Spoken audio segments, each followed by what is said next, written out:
Hello, everybody. Welcome back to my 12 Rules for Life series. If you haven't seen the previous episodes, should be a card up there. Pretty much what I do is I'll summarize each of Jordan Peterson's 12 rules and then I'll give my thoughts on them. Peterson's sixth rule is to set your house in perfect order before you criticize the world. Peterson's key argument in this chapter is that many horrible things happen because of the belief that people are pure evil and life is simply misery. However, more often than not, the same people who hold these beliefs can change something in their life that would improve their situation. So, the reason they believe that the world is pure misery is because that's what their experiences are telling them. But they can improve their experiences. Peterson says to look inwards before you lash out at the world.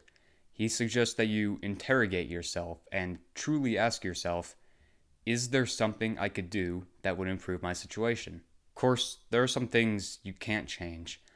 Every single person in the world is susceptible to things like aging, disease, death, and so on and so on.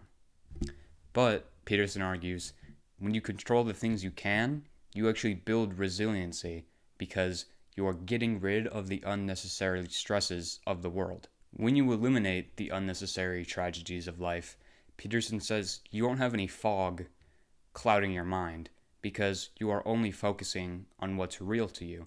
You are not pretending or having any unnecessarily negative beliefs about the world. Peterson also says that usually a gut reaction is enough to tell you whether you should do something or not.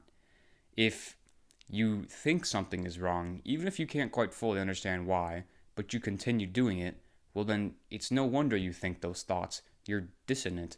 Your actions and your beliefs do not line up. A few years back where I live, there was a shooting on the 4th of July, and this chapter reminded me a lot of it. I bet the shooter was thinking the same thing Peterson said at the beginning of the chapter, that people are evil and they must be eradicated. And that belief, even if it is partially true, led him to commit murder. After the shooting, I was obsessed with figuring out his motives. I was wondering what would lead someone to do something like this. Everything is so unfair. How could something like this possibly be allowed to happen? But I eventually had to detach myself from those beliefs because I know there's nothing that I could have done that would have altered this consequence.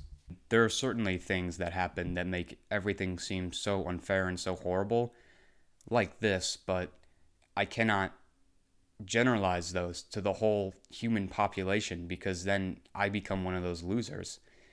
I become the people who do the horrible things. And on that note, have a good day, guys.